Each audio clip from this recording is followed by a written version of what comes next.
The pen was heavier than I expected. That is the detail I keep coming back to, even now. Not the number on the contract. Not the view from the 32nd floor. The whole gray sweep of Seattle visible through the glass like a painting someone had ordered to impress people. Not the polished conference table at Helios Dynamics that probably cost more than my first car, or the 3 attorneys arranged across from me like judges at a tribunal. The pen was heavy, and my hand was steady, and 13 days had passed since a man in a department store suit told me I was appreciated. My name is Mia. I am 32 years old. I spent 5 years of my life designing the neural routing architecture for a drone guidance system that the United States defense sector was lining up to buy. I did that work in labs and on whiteboards and at 7 a.m. when the building was still empty and the coffee machine was still cold. I did it on weekends at my kitchen table with my laptop and a patent attorney who charged $400 an hour and was worth every dollar. And then, on a Tuesday morning in October, a senior director named Wade Harmon called me into a conference room and used the word appreciated twice in 4 minutes, while a security guard waited outside the door. 13 days later, I was selling the thing they needed most to the company they feared most for $850 million. I am not telling you this to brag. I am telling you this because I was not a person who did bold things. I was the person who arrived early and stayed late and revised her presentations 3 times before submitting them. I was thorough. I was careful. I was exactly the kind of employee who should have been safe. They taught me that should have is a wish dressed up like a fact. If you want to know what 13 days of deliberate, exhausted, terrified precision looks like from the inside, if you want to know what it feels like to hold a decision that changes the course of everything and choose to pull the trigger anyway, stay with me. I am going to tell you the whole thing. If this story sounds like something you needed to hear today, hit like so more people find it, and subscribe because I have more to say. The story starts 13 days before that pen, and it starts with the word appreciated. Due diligence is not a dramatic process. It is the opposite of dramatic. It is methodical and relentless and quiet, like a very careful person taking apart a clock to verify that every gear is exactly the right size and exactly the right material and exactly where it is supposed to be. In the days I had spent preparing for the Helios meeting, I had already assembled most of what they would need, but the formal documentation package required an additional level of organization and cross-referencing that kept me at the kitchen table for most of days 9 and 10. Linda managed the attorney-to-attorney process. What that meant practically was that Helios's legal team sent a list of documents they required for clean title verification, and Linda and I assembled them with the care of surgeons preparing instruments for a procedure where the margin for error was 0. Patent filing receipt, original provisional, dated 14 months before my termination, time-stamped at 6:47 p.m. on a Friday. Personal laptop, logged to my home IP address. Full utility patent submission and approval documentation, filed 9 months after the provisional, approved approximately 6 weeks later. The patent number, the claims, the diagrams, all of it clean. Personal hardware log, a record of device usage I had maintained from the day I started at Aerovance, partly habit, partly the advice of a mentor who said, "Document everything that is yours," in a tone that suggested he had learned this lesson at personal cost. Employment agreement, the relevant IP clauses highlighted, with Linda's written analysis confirming the separation of assigned duties from the Neural Waypoint Compensation Algorithm's development scope. Development timeline documentation, emails to Linda dated throughout the development period that established the timeline of the algorithm's creation independently of the formal Nighthawk project, which had not even been named when I began the foundational work. I assembled this into a package that Linda reviewed twice before transmitting to Helios's legal team on day 9 morning. And then I waited again. The waiting was its own kind of occupation. I did the freelance consulting work during the day. I needed the structure of having defined tasks, and I was getting paid for it. In the evenings, I read, or tried to. The apartment felt smaller than usual. The rain continued its steady October commentary outside the windows. Priya texted twice, brief check-ins. I replied briefly. I could not tell her what was in motion. I trusted her, but the NDA Linda had drafted covered the outreach process, and I was not going to be the one who let information leak at the exact moment when information leaking would cost me everything. On the evening of day 10, Linda called. I answered before the second ring. She said, "Helios's attorneys have completed their initial review of the documentation package." I said, "And?" "Clean title confirmed," she said. "No disputed claims, no ambiguity in the IP separation, no competing filings. The algorithm is yours beyond reasonable legal question." A pause. "They're moving to offer." I sat down. The kitchen chair was the same chair I had sat in to write the one-page technical summary that had started all of this. It seemed correct to be in it for this. "Moving to offer," I said. "What does that mean in terms of timeline?" "It means they will have a term sheet to us within 48 hours, Linda said. "They are moving quickly. Carter Webb's office called my office directly to confirm the timeline. He used the phrase, urgent strategic priority." Another pause. "Mia, they would not be characterizing this as urgent if they did not understand exactly what it prevents the other party from having." The other party, Arrow Vance, Wade Harmon and his manila folder and his twice-used word. I looked at the binder on the table. I thought about the first time I had assembled it, that first Tuesday evening when I had printed the provisional patent filing and punched holes in the pages and slid them into the rings and closed the binder and set it on my desk and thought, this is the work, the whole of it. "Linda?" I said. "Yes." "What's the number?" "I'll call you when I have the term sheet," she said. But Carter Webb's reference to strategic priority and their speed of movement is consistent with a buyer who understands the value of what they're acquiring. I did not push for the number. I understood her meaning. I made dinner. I watched the rain. I thought about what Linda had said, and I thought about what urgent strategic priority meant in the language of a company that was watching a defense bid deadline approach and knew that the patent sitting on my kitchen table was the thing standing between them and the company they most wanted to beat. I slept better that night than I had since the termination. Day 11 was a Wednesday. It started with a notification I was not expecting. I was at the kitchen table with my coffee, reviewing the freelance document I had been neglecting, when my phone showed a voicemail from a number I didn't recognize. I played it. A man's voice, smooth and practiced, identifying himself as Stephen Rourke from Arrow Vance Systems' legal department, calling on behalf of the company. He would very much like to schedule a conversation with me at my earliest convenience. He had become aware of my patent filing, the neural waypoint compensation algorithm, patent number so-and-so, and the company was interested in exploring a licensing arrangement that would be mutually beneficial. He understood I was in a transitional period, and he wanted to assure me that the company valued my contributions and wanted to find a path forward that worked for everyone. He used the phrase, path forward that works for everyone, with the smoothness of a man who holds a lot of meetings. I played the voicemail 3 times. What struck me, the thing I kept circling back to, was the phrasing, "I have become aware of your patent filing." Not, "We have always been aware." Not, "We have been monitoring." Become aware.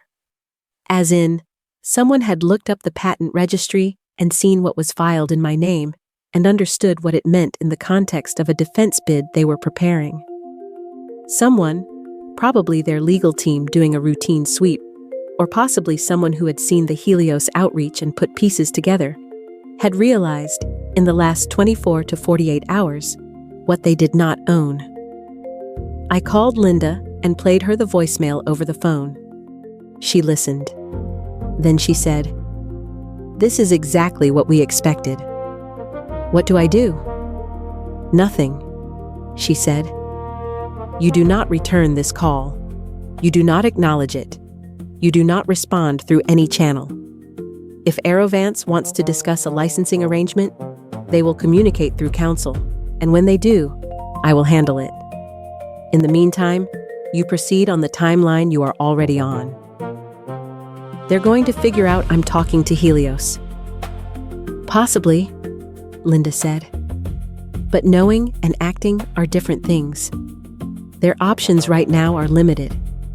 They can approach you on licensing, which is what this voicemail is. They can wait. They cannot compel you to license. They cannot acquire the patent themselves because you hold it and you are not selling to them. And without the routing architecture, their defense bid is significantly weakened." I said, "What if they submit the bid using a workaround?" "Then they submit a weakened bid? That is their problem." A pause. "Mia, do not call them back." I did not call them back. The term sheet from Helios arrived at Linda's office at 4:17 p.m. that afternoon. She called me 17 minutes later. "I'm reading it now," she said. Her voice had the careful flatness she maintained when something significant was happening, and she was keeping her professional register intact. "How does it look?" "It looks like a term sheet for the outright acquisition of your patent and all associated documentation at $850 million cash, plus a 6-month consulting agreement at market rate to support implementation and transition." A beat. There is also a standard right of first refusal clause for early commercial applications derived from the technology, but it's structured reasonably, and we can negotiate the specific scope. The phone was very quiet. I said, $850 million. $850 million, Linda confirmed. I did not say anything for a moment. I was looking at the wall of my apartment, at the whiteboard with its diagrams from 3 weeks ago, the Nighthawk routing schematics I had been working through, the arrows and notations and numbers that represented the cleanest, most efficient version of the algorithm I had developed over 3 years and filed on a Friday evening 14 months ago. I said, "Is it real?" Linda said, "It is a binding term sheet from a publicly traded aerospace and defense company with a legal team that has confirmed your clean title." "Yes, it is real." I said, "When do we move to final contract?" "We sign the term sheet to lock the offer," Linda said. "Then I have corrections I want to make on 3 clauses before we go to final. That process should take approximately a day. We could be signing the final acquisition contract by Thursday or Friday." Thursday was day 12. Friday was day 13. I said, "Let's try for Thursday." Linda said, "I will do the best I can, but you should prepare yourself for Friday." I was already prepared for Friday. I had been prepared since Tuesday morning in a parking garage, with a binder in my hands. Day 12 was a Thursday, and it was, I think, the strangest day of those 13. The term sheet was signed the previous evening. Linda had messaged me at 9:45 p.m. to confirm. Helios's attorney had countersigned. The offer was locked. The final contract was being prepared. Barring something unexpected, we were signing Friday. I woke up on day 12 knowing that. Knowing that in approximately 36 hours, the thing I had spent 5 years building in that lab in Redmond, the thing they had cleared my desk and walked me out without, was going to belong, legally and permanently, to Helios Dynamics for $850 million. That knowledge was enormous and slightly unreal, the way a very long fall starts to feel less like a fall and more like flying right before the landing. I went for a run in the morning. The rain had eased overnight, and the streets were wet, but the sky was lighter, the overcast breaking in the east, the kind of morning that in Seattle in October feels like a gift. I ran for an hour. When I got back, I made eggs and sat at the table and worked on the freelance material, which I finished before noon. At 12:30 p.m., Linda called. Aerovance has formally submitted a licensing inquiry through council, she said. Stephen Rourke's office filed a letter this morning. They're offering a licensing arrangement and suggesting a figure that is, to be blunt, substantially below market for the application they need the technology for. They're treating this as a negotiation opener, but the figure itself tells me they still believe they have time. Do they know about Helios? I don't believe they know the specifics, Linda said. I believe they know you are in active discussions with a buyer, which is probably why they moved to formal inquiry rather than waiting. They think they can get in front of a sale. They don't know we signed the term sheet yesterday. I said, "What do you want to do?" "Nothing," Linda said. "I will send a formal acknowledgement that we have received their inquiry and that you are reviewing your options. That's all. No indication of timeline, no indication of terms, no engagement on substance. Polite and slow. That buys us until Friday." "More than enough," Linda said. I hung up and sat with the phone in my hand for a moment. The licensing inquiry from Aerovance was worth thinking about, not strategically. The strategy was already set, but as a data point about what was happening inside that building right now. Someone had become afraid. Not Wade Harmon. I doubted Wade had thought past the optics of the firing. Someone in legal or someone in strategy had looked at the defense bid timeline and looked at the patent registry and done the terrible arithmetic of understanding what they did not have and might not be able to get in time. I thought about Stephen Rourke leaving his smooth voicemail. I thought about the term, path forward that works for everyone. I thought about how different that language was from, your position has been eliminated and you have been genuinely appreciated. I pulled the binder toward me. I flipped it open to the first page, the provisional patent filing, my name, the Friday evening timestamp, the home IP address. I had not done anything they did not create the conditions for. I had not planned this from day one. I had not been running some long horizon revenge strategy while I sat in that lab building the thing they needed. I had done my work carefully. I had protected what was mine because protecting it was the responsible thing. And when they removed me from the building with 2 weeks of severance and a word that tasted like a consolation prize, I had simply looked at what I had left. And what I had left was enough. I closed the binder. I made coffee. I watched the rest of the October sky clear, which it did not fully, just enough.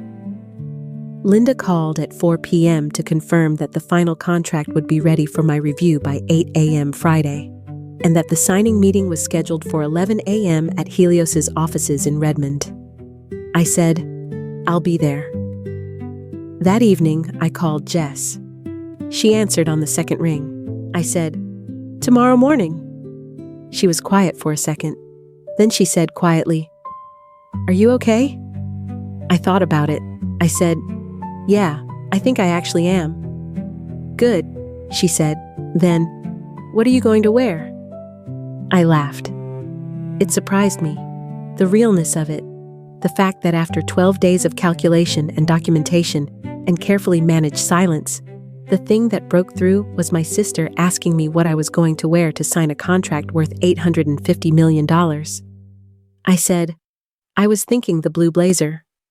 She said, "Good choice." Day 13. October, a Friday. The sky doing its thing where it couldn't decide between rain and something better. I was at Linda's office by 8 a.m. She had the contract on the table in 2 copies, the final acquisition agreement between Mia Calloway and Helios Dynamics, incorporating the term sheet we had signed on Wednesday evening. She walked me through every clause. It took 90 minutes. I had questions on 4 clauses.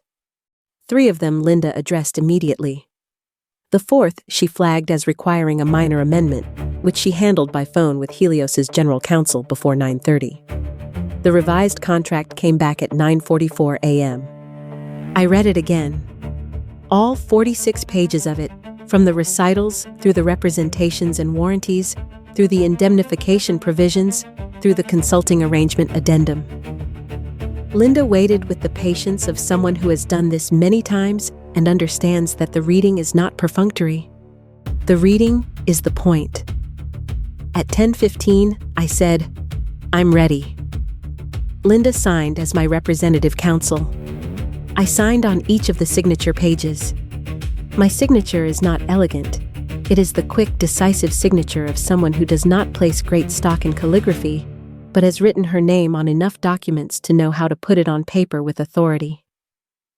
We drove separately to Helios's campus in Redmond. I parked in the visitor lot and sat in the car for 3 minutes with my hands in my lap, and the binder on the passenger seat, and the rain beginning again on the windshield. Not the hammering kind, just the light, persistent Seattle kind that doesn't ask permission. I picked up the binder and got out of the car. In the atrium, the same 2 people at the reception desk, the same 3 stories of glass ceiling. Linda was already there. We rode the elevator to the 32nd floor. The conference room they had chosen for the signing was enormous. A room that could have held 40 people and held instead a table, chairs, a view of the whole gray sweep of the city, and the legal teams from both sides. Carter Webb was there. Dr. Duval was not, but Carter's deputy was, and Helios's general counsel, and 2 people I had not met who handled the financial settlement arrangement. Carter stood when I came in. He extended his hand. His handshake was the same as the first time, direct, brief, professional. He said, "Good morning." I sat down across from him, the binder in front of me. Linda took her seat to my left. Helios's general counsel arranged the final contract copies on the table and said something administrative about the order of signatures. I looked at the view. The city and the gray sky and the water in the distance. I thought about 7 a.m. in the Aerovance lab, the coffee machine starting up, and the cooling system humming, and the smell of toner. I thought about the presentation I had given the Monday before they fired me. Sandra Lowe leaning forward saying, "Run it again." I thought about the cleared desk and the plastic bag with the succulent and the mug. I thought about Derek Park and his yellow legal pad and his phone raised to photograph the display screen. I thought about Wade Harmon, and I thought about the word appreciated, and I thought about the specific way he had said it, like it was payment in full, like it was the thing that settled the account. The general counsel slid the contract across the table. Carter Webb's pen was on top of it. It was heavier than I expected. I picked it up. I looked at the signature line. I signed. The room changed in a way that was not physical exactly. No one cheered, no one clapped. The legal teams continued their administrative process with professional calm. But the air in it was different. Something had completed. The arc from Tuesday morning in that small conference room with Wade Harmon's folder and the security guard outside the door to Friday morning in this room at 32 stories, with a contract and a check and a deal that would be reported in the trade press by end of day. That arc was closed. Carter signed, the general counsel notarized. Linda collected our copies. Carter looked across the table at me. Nothing theatrical. He said, "Welcome aboard, Mia. We're glad you came to us." I said, "So am I." I left the binder on the table. It was the right gesture. It had carried the patents from my kitchen table to this room, and its job was complete. Helios owned the algorithm now. The binder went with it. I walked out of that meeting room with nothing I had carried in except Linda and my coat. The trade press reported the acquisition at 3:47 p.m. that afternoon. The headline was, Helios Dynamics acquires novel GPS denied navigation patent in $850 million deal. The first paragraph described the neural waypoint compensation algorithm, its performance improvements in GPS denied environments, and Helios's acquisition of all associated IP and documentation. My name appeared in the third paragraph. The patent, developed by aerospace engineer Mia Calloway and filed 14 months ago, is expected to provide a significant competitive advantage in Helios's ongoing defense contract negotiations. I read the article on my phone in a coffee shop near Linda's office, where I had been since the signing. I was on my third cup of coffee. I had eaten a sandwich. I had called Jess, who had said, "Oh my God," and then, "I'm so proud of you," and then asked when I was coming to Portland because she wanted to take me to dinner somewhere nice. The second article came up at 4:12 p.m. Aerovance Defense bid faces criticism over guidance technology. A defense procurement analyst, quoted anonymously, described the acquisition as a significant IP development that may complicate Aerovance's pending submission. Complicated was one word for it. I did not feel vindictive reading these. That is the honest truth. I had been asked, since this story became known, whether I felt vindicated, and the answer is yes. Whether I felt triumphant, and the answer is sometimes. Whether I felt vindictive, and the answer is genuinely no. Vindictiveness requires you to stay focused on the party who wronged you. I was already looking in a different direction. What Aerovance's bid experienced in the weeks that followed was a collapse that was partly the patent acquisition and partly a series of compounding problems that the loss of the routing architecture exposed. When your central technical claim loses its supporting architecture, the bid either gets weaker or falls apart. Aerovance's fell apart. The defense contract they had been positioning for was awarded elsewhere. Derek Park's tenure as lead architect lasted 4 months after my termination. The bid failure triggered a leadership review. Derek resigned ahead of the formal findings. Wade Harmon was reassigned to a monitoring role in a smaller division, not fired, but moved, which in the language of defense contracting organizations often amounts to the same thing after enough time. Sandra Lowe, the VP of engineering, who had said, "This is genuinely impressive," and leaned forward to watch the simulation again. She called me personally, 6 weeks after the acquisition, to say she was sorry for how things had gone. She said she had not known about the termination decision before it was made. She said she had raised concerns internally after the fact. I believed her. Sandra was not the problem. The problem was a culture that made decisions like mine without understanding what it was letting go. I thanked her and meant it. The consulting period with Helios lasted 6 months. They were organized and direct and technically serious, and they treated my time like what it was: paid expertise, not deference they were performing.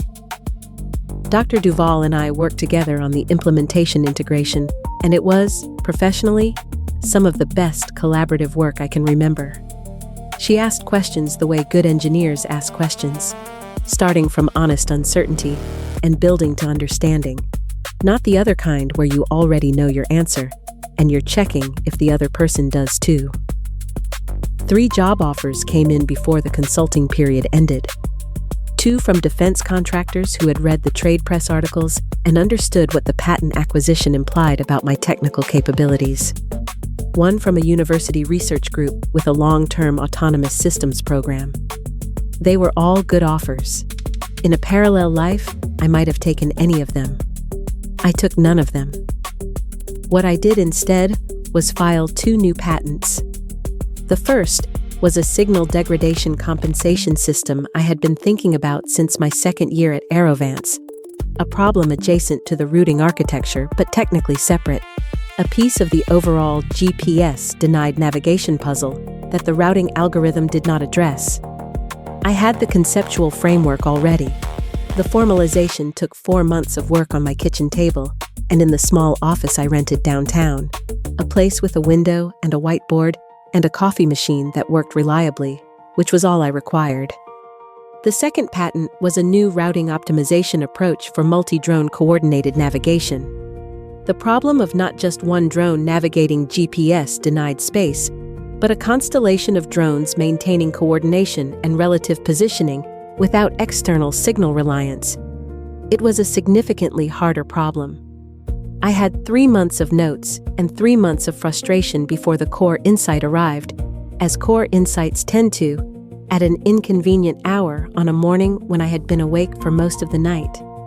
Linda filed both patents. Both were approved. Then I incorporated a consultancy. I had been advised by 2 people who knew about these things that the right structure was a formal IP consultancy, a company that owns the patents I develop, licenses them selectively, and provides technical consulting to clients who need the expertise underlying the patents. Not a law firm, not a traditional engineering firm. The kind of structure that lets one person with deep technical knowledge and clean IP documentation do work at the intersection of innovation and intellectual property protection. I named it Waypoint IP Partners. I chose that name because the waypoint is the concept at the center of everything I have built. The idea that a navigation system without fixed external reference must create its own internal reference points, must make meaning from its own motion through uncertain space. It seemed like the right metaphor for what I was doing, making my own waypoints. The first year of operating Waypoint IP Partners involved more administrative work than I had anticipated and less engineering than I had planned, and then it reversed. More engineering, less administration, as I built the processes that let the technical work actually happen. I brought in one person to help, an operations manager named Diane, who had worked in tech law and understood IP documentation better than anyone I had met outside Linda's firm. Diane and I made a good team. She handled the things I was bad at. I handled the things I was good at. We did not have an office in the first 3 months. I worked from my apartment, and she worked from hers, and we met at a coffee shop on Wednesdays. Then I signed the lease on the small office in Beacon Hill. 1 room, 2 desks, the window, the whiteboard, the coffee machine. The binder was gone. I had left it with Helios, as I said. But there is a new one. There is always a new one. It is blue this time. I decided I did not need to repeat the black. 6 months after day 13, I am sitting in the Beacon Hill office on a Monday morning. The window is rain-streaked. This is Seattle, and October has given way to November, has given way to the steady, persistent gray that is the Pacific Northwest's default setting for most of the year. There is a whiteboard on the wall covered in diagrams from the multi-drone coordination problem I have been working through for 3 weeks. There is a coffee machine that makes a particular sound when it starts, a low mechanical groan that Diane and I have begun narrating with affection, the way people name the quirks of a family car. The blue binder is on my desk. It is thicker than the black one was when I started it. 3 sections. The signal degradation compensation patent, the multi-drone coordination patent filing, and a 3rd section that is still mostly blank pages and early notes. I add to it on the days when the thinking is good, and I do not add to it on the days when the thinking is not, and both kinds of days happen regularly, which is what I have come to understand as normal. This is what I want to tell you. Not the 850 million, though that is a real number, and I will not pretend otherwise. Not the collapse of Aerovance's bid, or Derek Park's 4-month tenure, or Wade Harmon's reassignment, though all of those things happened, and I am not going to perform the kind of graciousness that pretends they were not satisfying to learn about. What I want to tell you is the thing underneath all of it. Those 5 years at Aerovance were not wasted. I spent a long time after the termination trying to hold 2 contradictory ideas at once. That what they did was wrong, and that what I built there was real and mine. Those felt like they should be in conflict. They are not. You can be treated unfairly and still have done excellent work. You can be underestimated and still be the most credible person in the room. You can be walked out of a building and still be carrying the thing they needed most. The work is always yours. That is what the patent taught me in the most concrete possible terms. But it is also true in ways that have nothing to do with patent law. The things you build with your mind and your attention and your hard, early morning hours are yours in a way that an employment agreement cannot give or take. An employer can hold your position. They cannot hold your knowledge. They cannot hold your pattern of thinking, your problem-solving approach, your ability to see the thing other people are not seeing yet. Those come with you when you walk out. Protect what is yours. Be meticulous about it. Know the difference between what you owe an employer and what you owe yourself, and do not let anyone blur that line through force of personality or positional authority, or the assumption that your effort is simply the property of whoever holds the job title above yours. Wade Harmon told me I was appreciated. It was the past tense that mattered. Past tense means the appreciation has already happened, is complete, is closed. It is a receipt rather than a conversation. It means, you gave us the thing, and we have received it, and the exchange is done. He was wrong about the exchange being done. He was wrong about my contribution being the kind of thing you could close a tab on. What I had given Aerovance was labor. What I had kept was understanding. And understanding compounds. If you are sitting somewhere right now, in a job where your work is invisible, where someone else is taking credit for your thinking, where the people above you see what you produce and not who is producing it, I am not here to tell you to blow up your employment in a blaze of patent law. I am here to tell you, know what you own. Be careful with it. Document it. Protect it. And trust that the careful, thorough work you do in your own time, for your own mind, is building something that cannot be cleared from a desk. It goes with you. It is always yours. If this story reached you, if something in it landed in a place that needed to be reached, leave a comment and tell me about it. I read every one of them. Hit the like button if you want more people to find this, and subscribe because I have more to say about how the work continues. And if you know someone who is carrying their own version of this story, share it with them. Sometimes the thing a person needs most is to know that the work they're protecting is worth protecting. Take care of what you've built. It matters. To understand what happened, you need to understand what I was building. Aerovance Systems is a mid-sized aerospace and defense contractor based outside Seattle. The kind of company that occupies a glass and concrete campus in a technology corridor where all the buildings look exactly alike, and the parking lot is full of hybrid sedans, and the cafeteria serves something called globally inspired bowls. I joined them 5 years ago at 27, 2 years out of graduate school, with a master's degree in autonomous systems engineering and a thesis on signal loss compensation in GPS-denied environments. They hired me to solve a problem that had been vexing their drone division for 3 years. Military-grade autonomous drones need to navigate in environments where GPS signals are blocked or spoofed, urban canyons, electronic warfare zones, interior spaces. The existing solutions were either too slow, too power-hungry, or too fragile in dynamic terrain. My thesis had touched the edge of a better approach. Aerovance wanted me to push past the edge.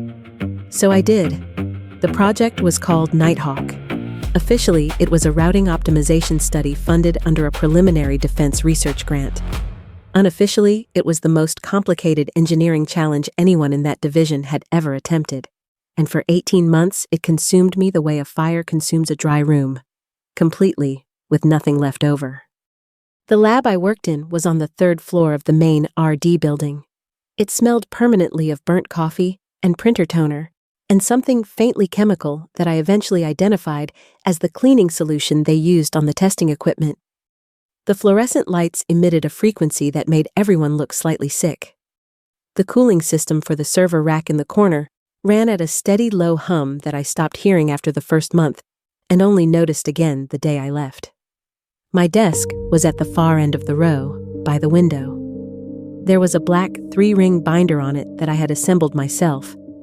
Printed schematics, patent filing drafts, annotated diagrams, the full technical language of the Nighthawk routing architecture. Every update I made to the system, I printed and added to the binder. Some engineers did everything digitally. I needed paper. I needed to be able to spread it across the desk and trace the logic with my finger and understand how each piece connected to the next. That binder was the physical form of 5 years of my thinking. The critical thing, the thing that made everything that came after possible, is that the core routing architecture, the piece I called the neural waypoint compensation algorithm, was mine in a specific legal sense. I had filed the provisional patent on it 14 months into my time at Aerovance on a Friday evening from my personal laptop, using the notes I had been developing in my own time outside company hours.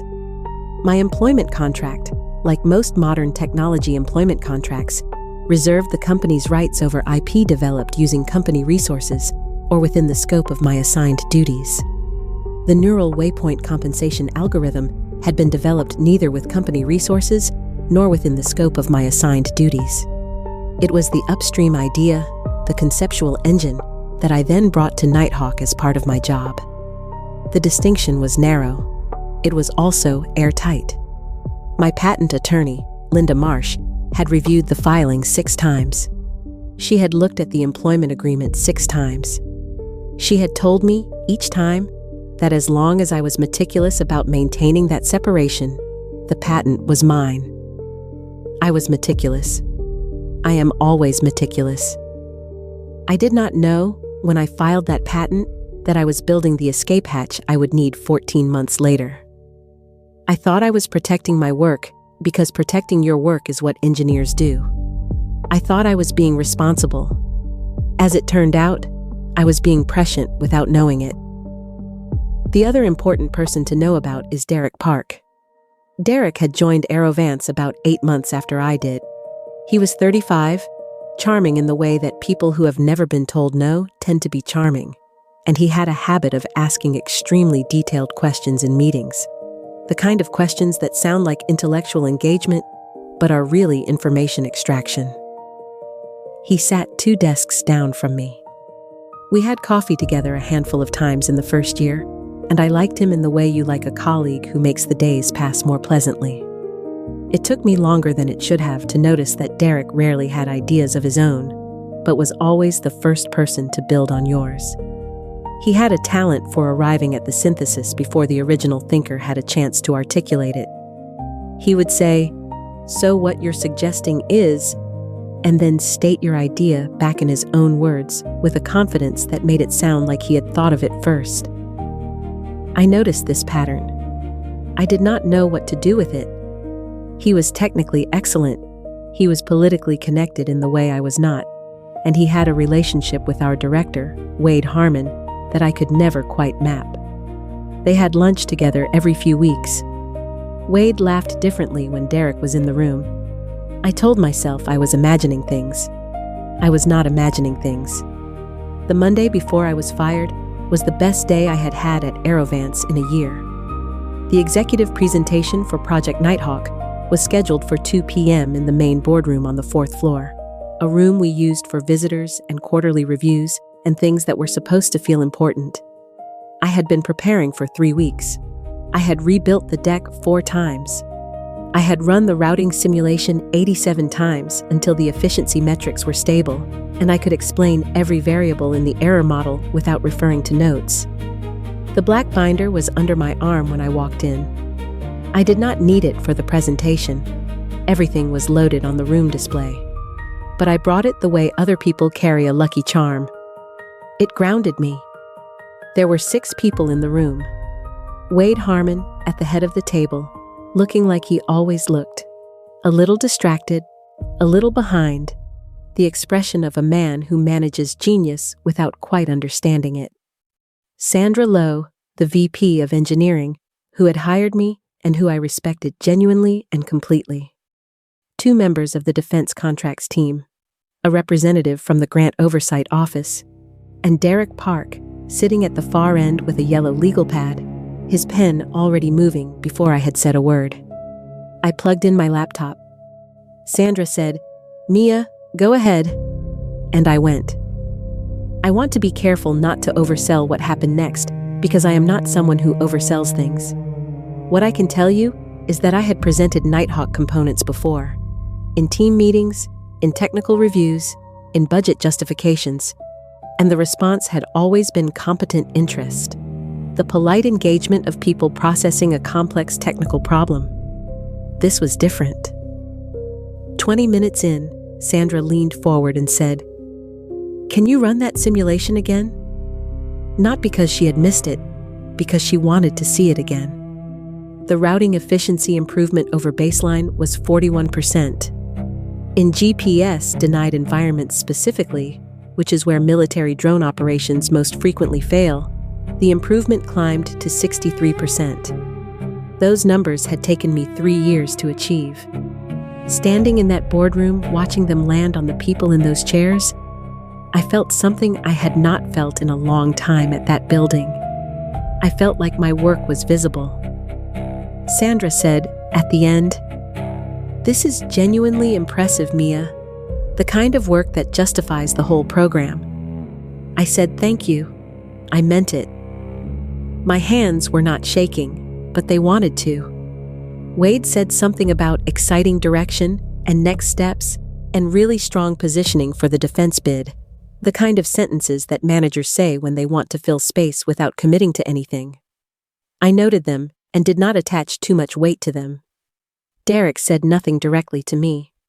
But when the meeting broke up and people were gathering their things, I saw him photographing the display screen with his phone, the slide that showed the routing architecture diagram.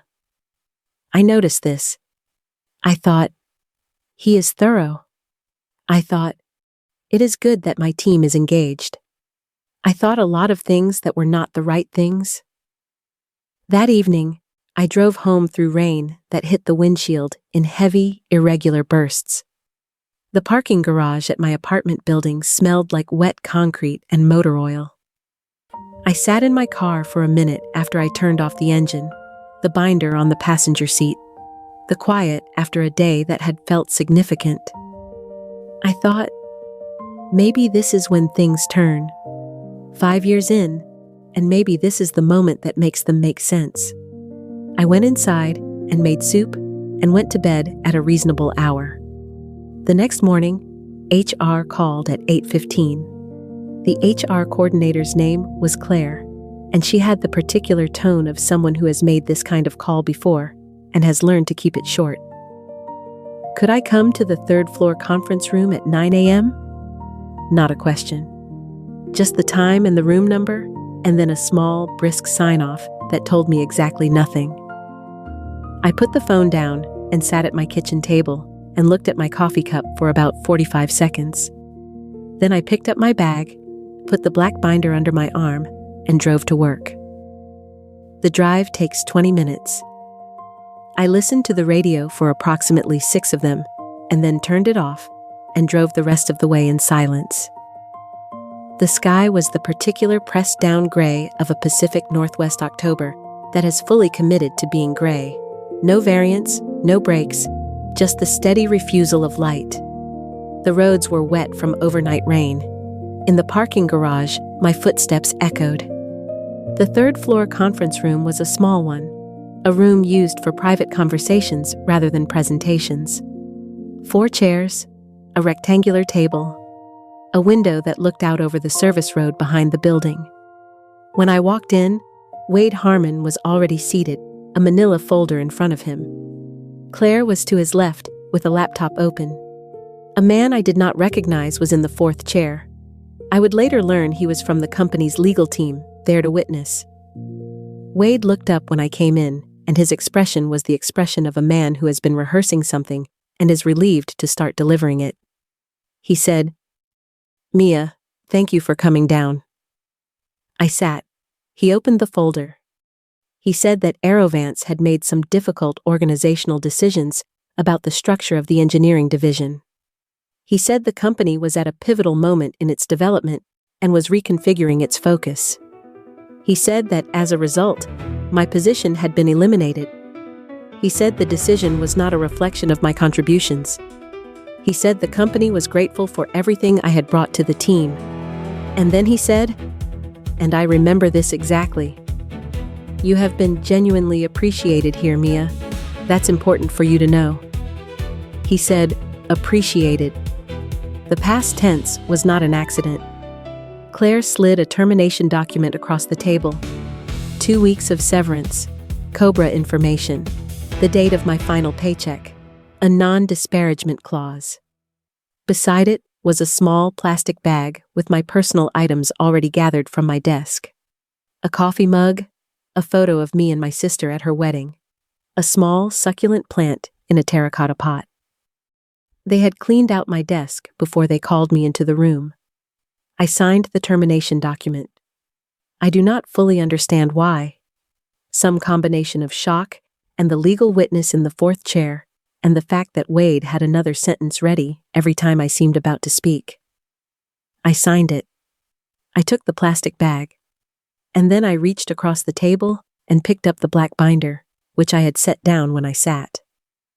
Claire started to say something. The legal man shifted in his chair.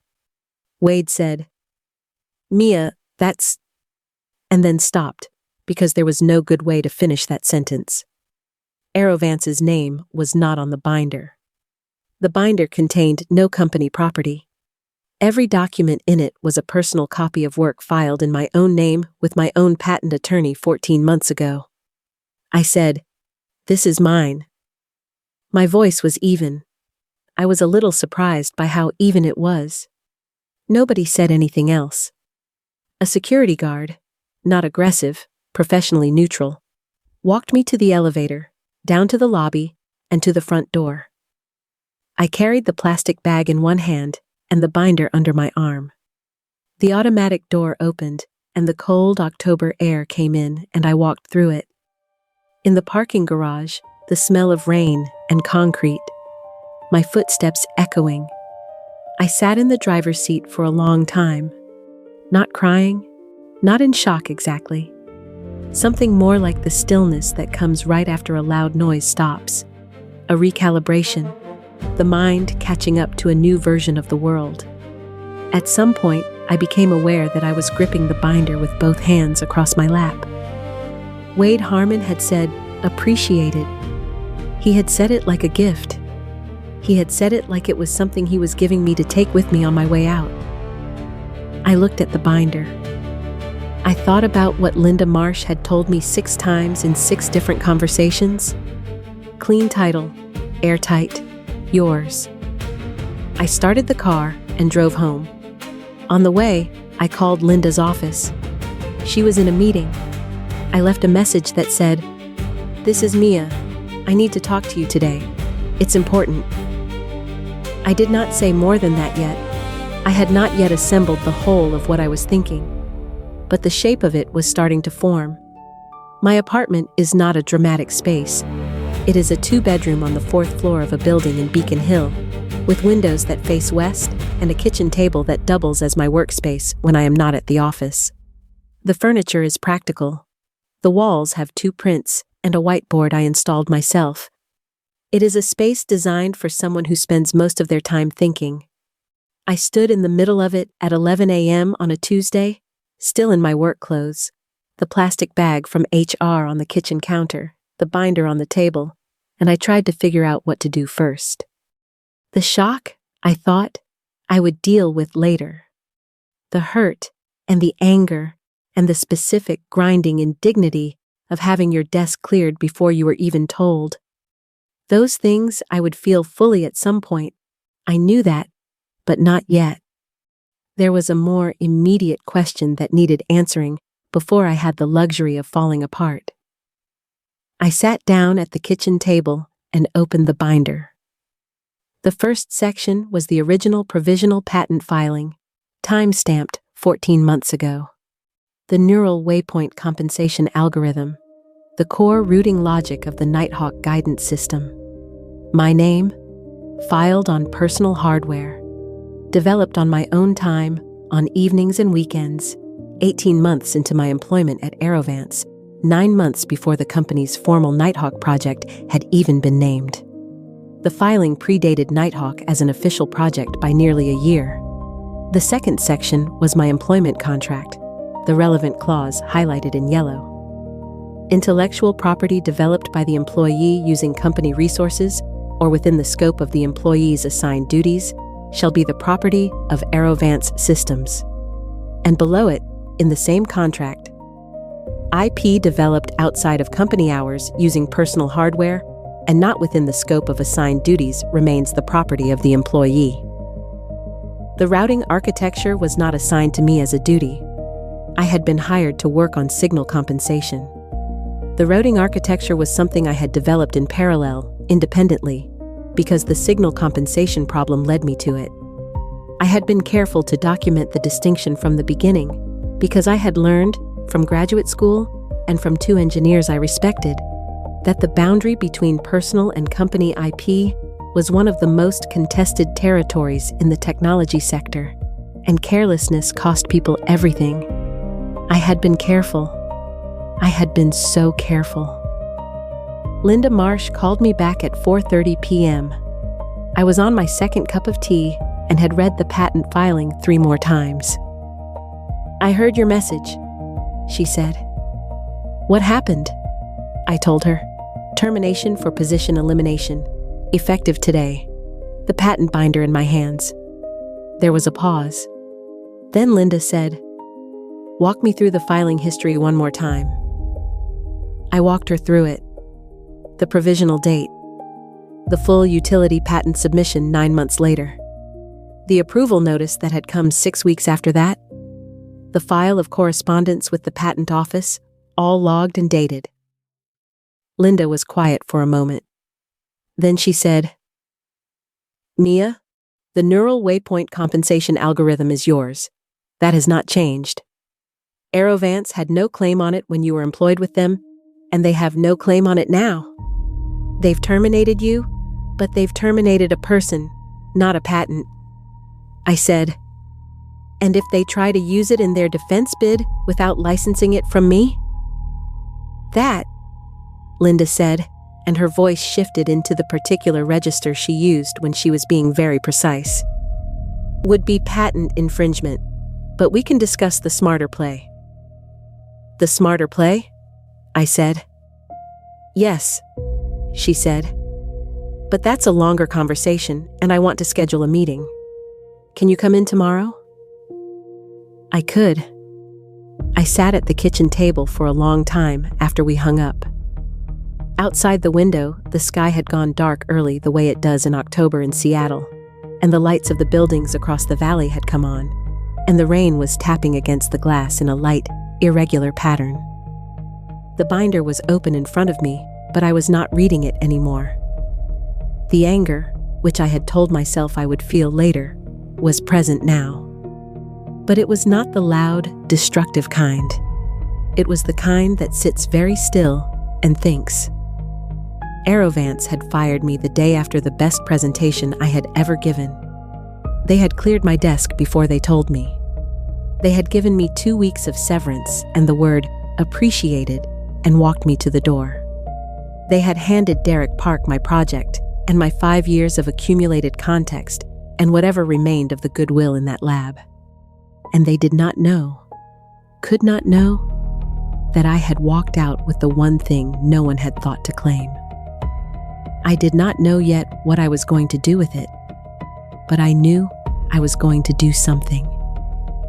On day 2, I made a list. That is how I handle things that feel too large to hold. I make them into a list.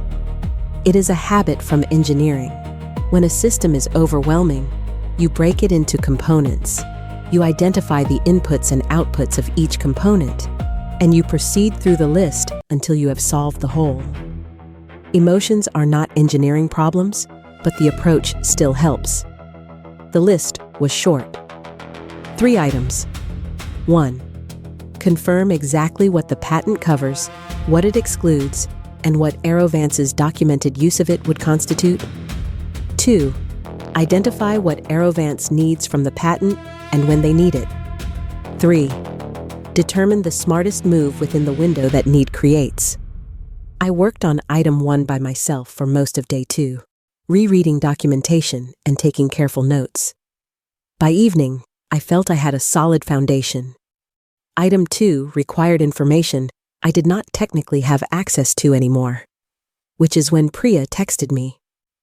Priya Anand had been my closest colleague at Aerovance, an avionics software engineer 2 years junior to me, meticulous and quietly funny, and the kind of person who noticed everything and said very little about it publicly. She texted at 7 p.m. on day 2 with 3 words. "How are you doing?" No question mark, which meant she knew. I called her. She picked up immediately. I said, "How did you find out?" "The lab already knows," she said. Clear desk situations are hard to hide. A pause. "Derek has been moved to lead architect. They announced it this afternoon." I stayed quiet long enough that she said, "Are you okay?" I said I was figuring out a few things. Then I said carefully, "Priya, I'm not asking you to do anything inappropriate. But if information comes your way that's not confidential and you think I should know about it, I'm paying attention."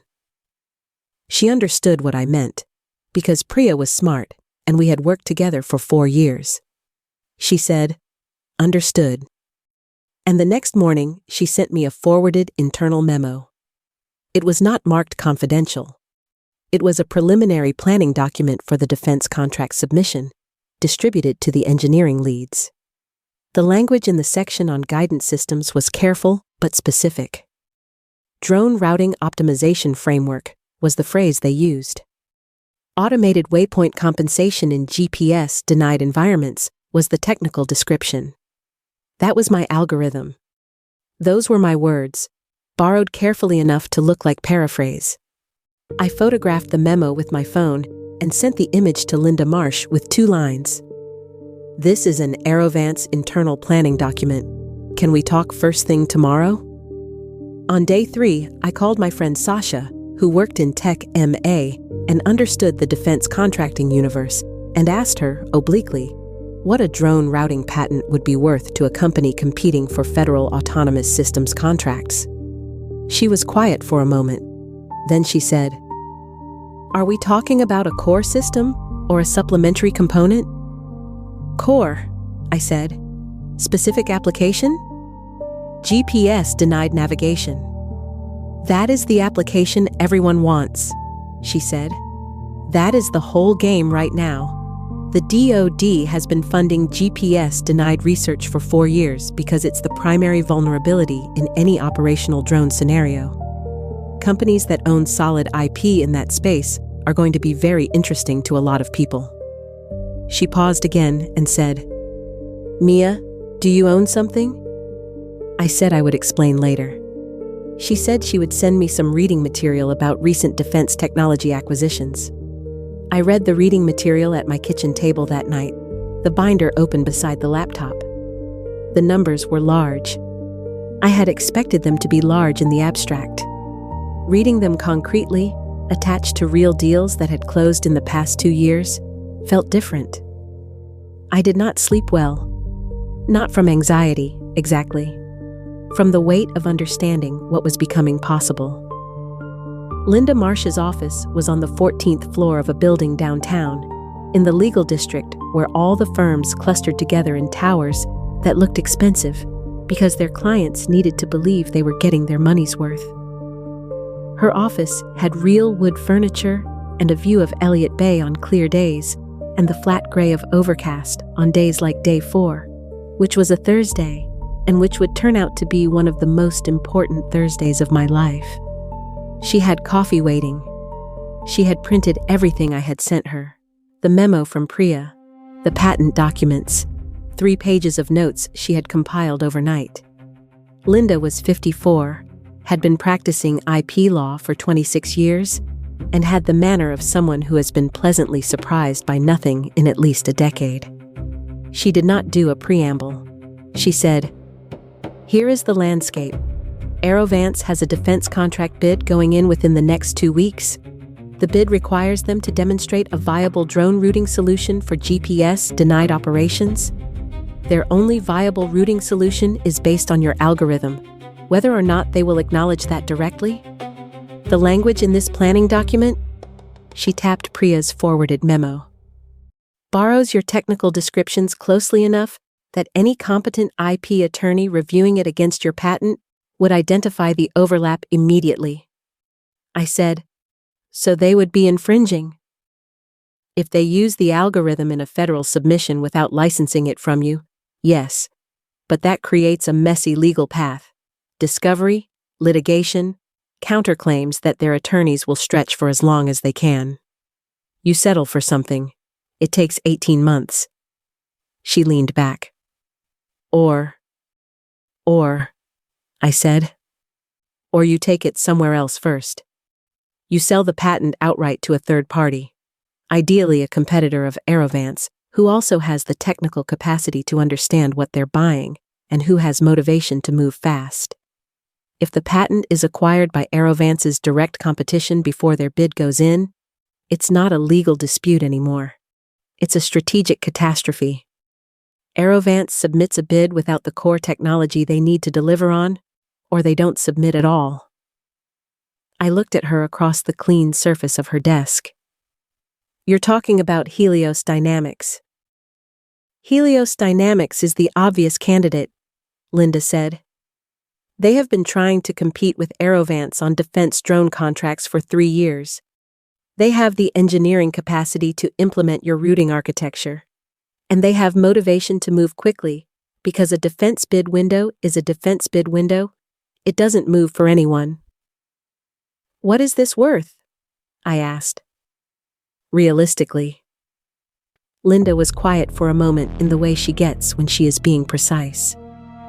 The patent itself, filed and approved, with the underlying technical documentation that demonstrates the performance improvement, in the current defense technology acquisition market, it is not a simple valuation.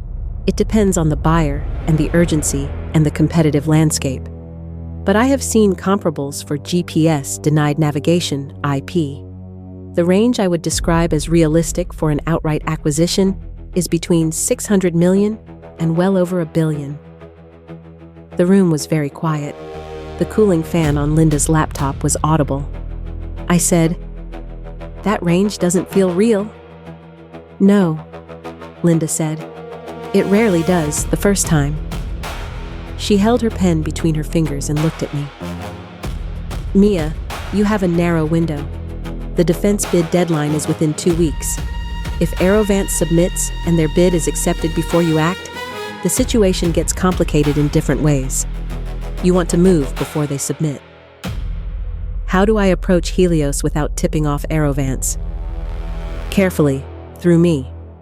We draft an outreach communication that presents the IP opportunity without disclosing the full context of your termination until they've signed an NDA. The termination is context, not a selling point. What's the selling point is the patent's technical specifications and the performance numbers." I thought about the presentation I had given 4 days ago. The 63% efficiency improvement in GPS-denied environments. Sandra Lowe leaning forward saying, "Run it again?" I said, "When do we start?" Linda clicked her pen. "We started when you walked in the door," she said. "I need you to go home and write me a 1-page technical summary of the patent. What it does, what the performance improvement is, what makes it defensible against workaround attempts. Plain English where possible, technical where necessary. I want it by tomorrow morning." I went home and I wrote it. It took me 4 hours. Not because I didn't know the material.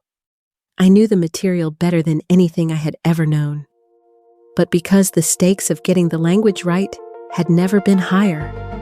I sat at the kitchen table with the binder and the laptop and the rain against the windows, and I wrote the document that would eventually begin the 13-day countdown in earnest. I filed it at 6 a.m. Then I slept for 3 hours. Day 5 was a Saturday, and I spent most of it at the kitchen table drafting the outreach letter to Helios Dynamics. Linda had given me a framework. Lead with the IP opportunity, not the backstory. Don't explain the termination until there's an NDA in place. Lead with what you're offering, not why you're offering it. Be precise, be confident, do not oversell. The technical summary had been straightforward. That was engineering, and I understood engineering. The outreach letter was something different. It was asking me to translate 5 years of labor and 3 months of isolation and $400 an hour in attorney's fees into something that felt like an opportunity rather than a desperate gambit. It was asking me to be confident in a moment when every quieter part of me was still processing Tuesday morning. The cleared desk. The security guard walking me to the door. Wade Harmon saying, "Appreciate it." I wrote 4 drafts. The first was too explanatory. It told the whole story when it only needed to open the door. The second was too terse. It sounded like I was hiding something. The third was good in the technical sections and too soft in the framing.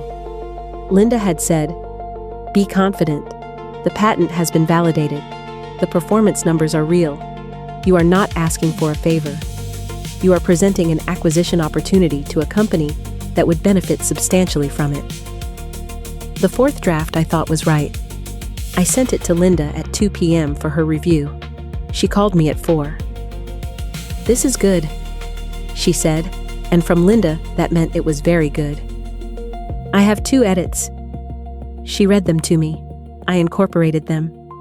She filed the outreach communication through her firm at 5 p.m. that afternoon to Helios Dynamics Legal Affairs Office, addressed to the VP of Product Development. And then there was nothing to do but wait. I called my older sister Jess that evening. Jess is 37 and lives in Portland and works in commercial real estate and has the particular directness of someone who spent our entire childhood watching me overthink things. I told her the whole story, the termination, the patent, Linda, the plan, the outreach letter I had just sent. She was quiet for a moment after I finished. Not surprised?